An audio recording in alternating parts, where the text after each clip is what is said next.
So good morning students. In this class we will see about a special kind of grid. This is one of the simplest and this is called the stretched grid. Stretched or compressed grid. So actually this is a type of non-uniform grid and we have to use some transformation. By using the transformation it becomes a uniform grid, and once the grid becomes uniform, then and only then we can apply those finite difference scheme. Okay, so mainly all those types of grids are non-uniform grid and we have to transform into uniform by the use of some suitable transformation, and then we can apply the finite difference. So in this section we will see a special kind of grid, that is a stretch grid, and it is mainly used in the boundary layer problems. Now what is that type of boundary layer and what is the special characteristics? So if you just recall the boundary layer concept which I have given you in last video, that suppose a fluid flows along this direction, viscous fluid flow, okay, and this is the surface, okay, this is the surface. We consider the x-axis along the surface and its perpendicular direction is considered as y-axis. So when the fluid flows along this direction, then in the neighborhood of the surface there is a formation of an imaginary layer, and this layer is called the boundary layer. So what is the property of this particular layer? If the surface is at rest, then at this point, that is at the surface, the velocity of the fluid is 0, because as it is a viscous fluid, the fluid sticks at the surface. So due to the no-slip condition, the velocity of the fluid at the surface is 0. Then as we move upward, okay, its velocity is increasing. Velocity is increasing, velocity is increasing. It is increasing. Significant increment in velocity is there. So that is, there is a presence of velocity gradient. Okay, that is a change in velocity along the direction of y-axis. Unless you are at the point at the upper edge of the boundary layer. Okay, so from 0 to this point the velocity is increasing, and beyond that there is no change in velocity. Okay, now in another diagram this can be represented in this form, that if you draw, this is your u-axis velocity and this is your y-axis, then at y equal to 0 the velocity is 0. Okay, then at suppose y equal to 0.1 the velocity is this one, then the velocity is this one, this one, this one, this one, and suppose this is up to the layer. Okay, this is up to that particular thickness, suppose we denote it by delta. Okay, so up to this the velocity is increasing, increasing, increasing, increasing, and beyond that the velocity is not changing, because means the maximum velocity is attained at this point. So beyond that the velocity is like this. So this is increasing, increasing, increasing, increasing, increasing. Okay, so now we have to represent this physical scenario in a computational plane. So this is the physical scenario, physical scene. Okay, so now we take only x-axis and y-axis. So we are forming the grids. Okay, okay, okay, okay, okay,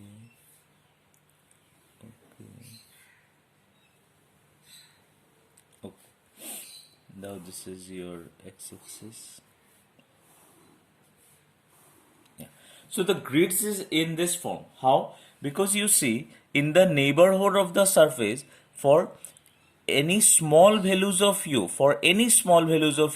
you are getting a different values of the velocity. Okay, so that's why we are making the grids in such a way that in the neighborhood of the surface, this is the surface, just you imagine this case, in the neighborhood of the surface, for any small values of u, you are getting a significant values of the velocity. Okay, so this types of grid is called stretched grid, non-uniform grid. Now, how this is a stretched grid? Now, if you imagine that diagram, it looks like that someone is stretching the upper end, is not it? So that's why if this is a plane of rubber and suppose someone is stretching in the direction of y-axis, so that's why it is called the stretched grid. Okay. Now the problem is that, okay, it is clear that in case of stretched grid, the diagram, physical plane is like in this form. So this is your physical plane. Again I am repeating, in the neighborhood of the x-axis, for any small values of u, you are getting the different values of the velocity. But beyond that, you are getting the same value. So you see, beyond that, the difference between 2 points is increasing or coarser. So what we do, we take one transformation. So what is that transformation? Let us take the transformation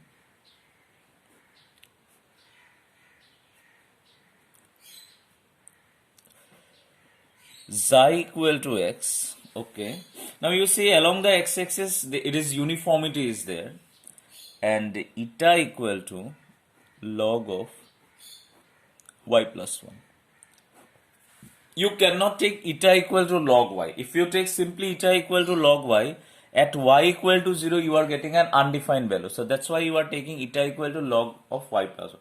And this is somehow satisfies the property of log function. So if you see the graph of the log function, it is somewhere like that. Okay, that is there is a large amount of variation in the neighborhood of the surface, either x equal to 0 or y, yes, x equal to 0. But after that, there the increment is not that significant. Yes, it is increasing, but it is not increasing suddenly. Okay, there is some uniformity is there.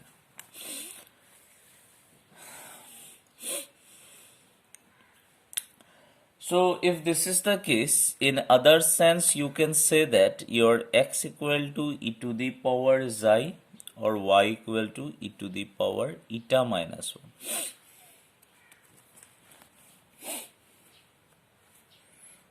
So in now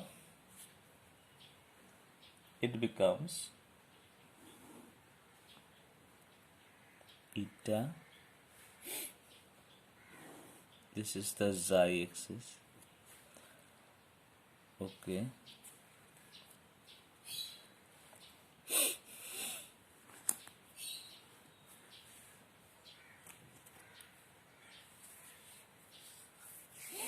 so the horizontal lines, this is uniformly spaced in the computational plane, and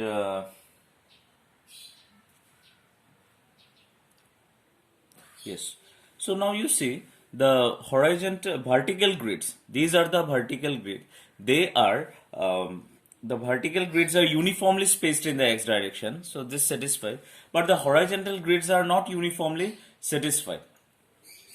Okay. So now we do one thing. Okay, some simple calculations. Again, we will come back to this page. So here we have taken y equal to e to the power eta minus 1. So our dy d eta will be e to the power eta. Okay, so if you write in terms of increment, del y is equal to e to the power del eta. Okay, now we see that as eta becomes larger,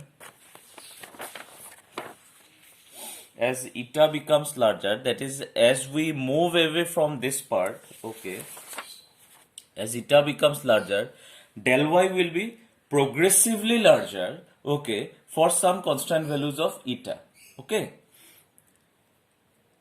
So in other words, we can say that as we move along the vertical direction from the plate, although we have a uniform grid in the computational plane. Okay, now if we draw the computational plane like this,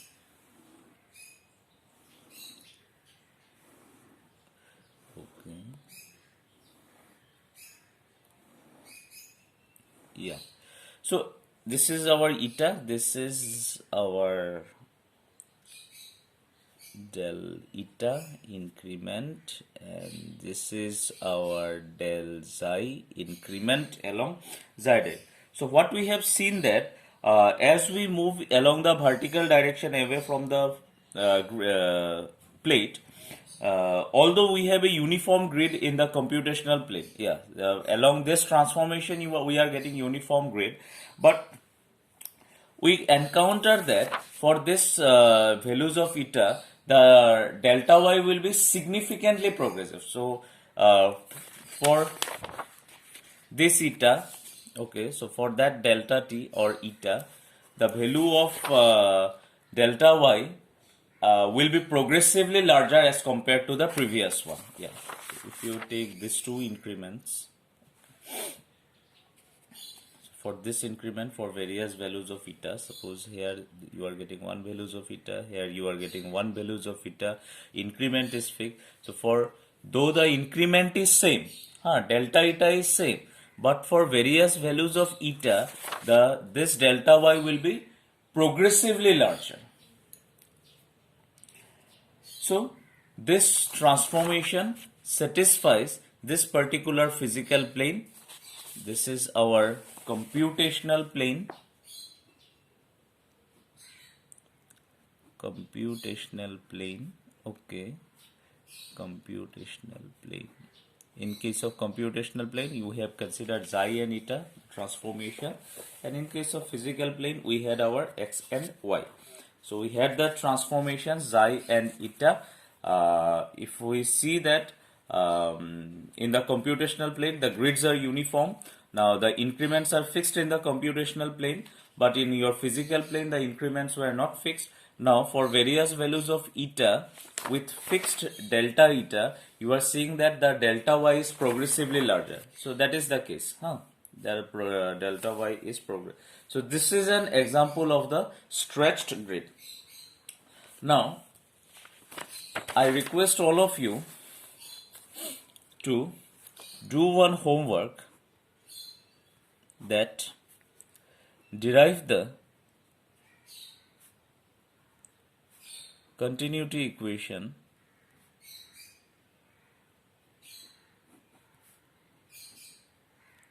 using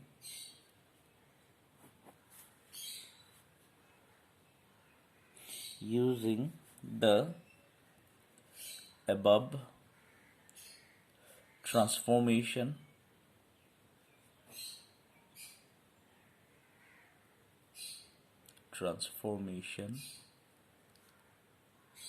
of